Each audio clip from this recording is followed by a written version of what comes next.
সবথেকে কমন প্রশ্ন ভাই মাথায় কিছু আসে না, কিভাবে ভালো কনসেপ্ট ক্রিয়েট করব বা কিভাবে ভালো আইডিয়া পাবো, আরও কত প্রশ্ন। আজ টেক ইট একাডেমি থেকে শেয়ার করা হবে ক্রিয়েটিভিটি কিভাবে আনলক করবেন, সাথে থাকবে সিক্রেট কিছু ট্রিক্স। ফিরছি ইন্টোর পর।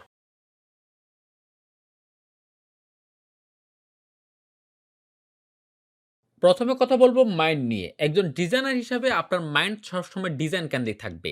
আমি যদি কয়েকটা এক্সাম্পল আপনাদেরকে বলি তাহলে আপনারা আরো ক্লিয়ারলি বুঝবেন। যেমন আপনি যদি রাস্তা দিয়ে হাঁটেন, আপনি দেখবেন যে আপনি অনেকগুলা বিলবোর্ড দেখতে পারবেন, বিভিন্ন ব্র্যান্ডের ডিজাইনগুলা দেখতে পারবেন, ব্যানারগুলা দেখতে পারবেন এবং অনেক ধরনের ডিজাইন বা লিফলেট আপনি দেখতে পারবেন। সেগুলা আপনি সবসময় জাস্ট অ্যাড হিসাবে দেখবেন না, আপনি সেটাকে চিন্তা করবেন ডিজাইনার হিসাবে। যে এখানে কোনগুলা শেপ ইউজ করা হলো, কোন ডিজাইন ইউজ করা হলো, কোন ফন্ট ইউজ করা হলো এবং কি এই ডিজাইনে কেন এই মডেলটাকে ইউজ করা হলো, কেন এখানে জিওমেট্রিক শেপগুলা ইউজ করা হলো, কেনই বা এখানে টেক্সচার ইউজ করা হলো, সেগুলো নিয়ে আপনি এনালাইসিস করবেন। মানে আপনি যাই দেখবেন সেটা অ্যাড হিসেবে দেখবেন না, অ্যাজ এ ডিজাইনার হিসাবে সেই ডিজাইনকে আপনি এনালাইসিস করবেন। এখন সেখানে যদি আপনি এনালাইসিস করেন তখন কিন্তু ফাইনালি আপনার একটা ভালো একটা আইডিয়া চলে আসবে।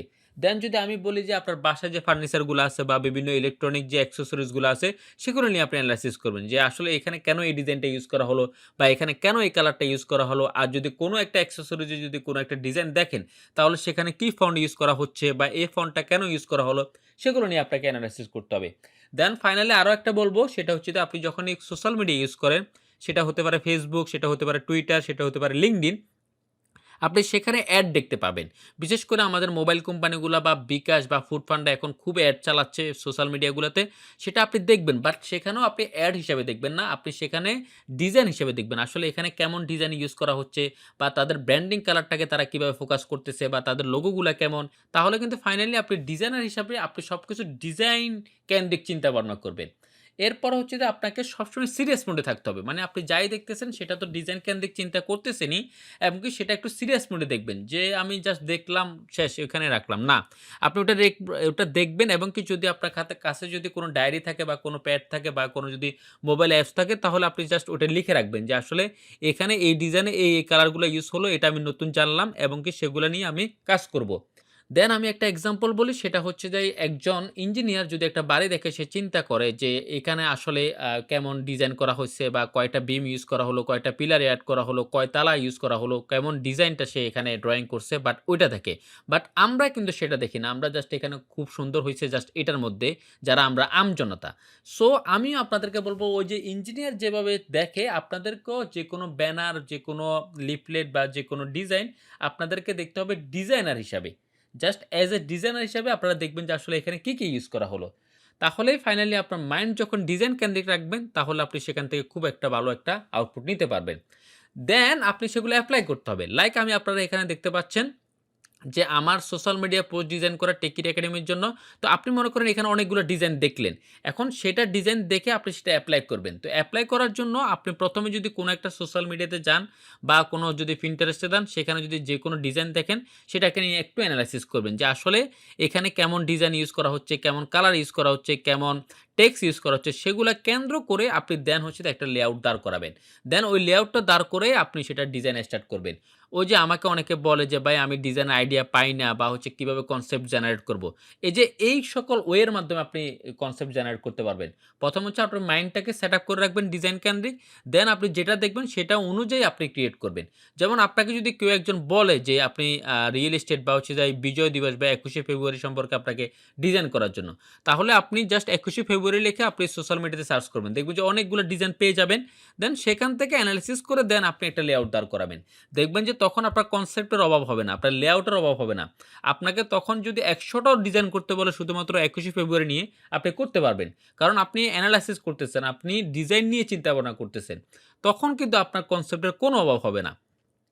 দেখেন আমি এখানে যে ডিজাইনগুলো করলাম সেখানে যদি একটু এনালাইসিস করেন, যেমন এই যে ২১শে ফেব্রুয়ারি নিয়ে যেটা করলাম, এখানে দেখেন আমি কি কালার ইউজ করছি সেগুলো আপনি জাস্ট লিখে রাখলেন যে এখানে রেড ইউজ করা হলো, গ্রিন ইউজ করা হলো এবং এখানে টেক্সচার ইউজ করা হলো এবং কি এখানে ফন্ট হিসাবে আমরা কি ফন্ট ইউজ করলাম সেটা আপনি যদি একটু এনালাইসিস করেন এবং কি টেক্সচার হিসাবে কি সকল টেক্সচার ইউজ করা হলো সেগুলো যদি একটু এনালাইসিস করেন, তাহলে কিন্তু আপনি ফাইনালি আপনি যখন ডিজাইন করতে যাবেন তখন কিন্তু আপনি ভালো একটা আউটপুট দিতে পারবেন।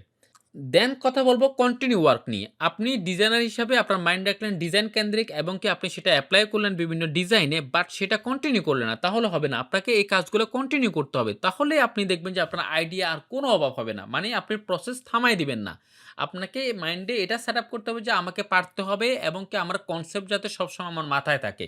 এজন্য সবসময় আপনি মাইন্ডটাকে সেটআপ রাখবেন ডিজাইন কেন্দ্রিক। দেন হচ্ছে যে এপ্লাই করবেন বিভিন্ন ডিজাইনে বা আপনার লেআউটগুলো সেটআপ করে রাখবেন এবং কি সেটা নিয়ে প্র্যাকটিস করবেন এবং কি সেটা কন্টিনিউ আপনাকে করতে হবে।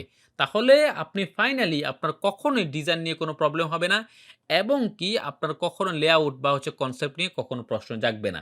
দেন ফাইনালি একটা ট্রিক্স হিসেবে বলব যে এটা নিনজা টেকনিক হিসেবে বলতে পারেন। যখনই আপনি ডিজাইন কেন্দ্রিক থাকবেন তখন আপনি চেষ্টা করবেন যে আপনি ওই কেন্দ্রিক লোকগুলোর সাথে বেশি চলাফেরা করার জন্য, ওই কেন্দ্রিক ফ্রেন্ডগুলোর সাথে বেশি কথাবার্তা বলার জন্য।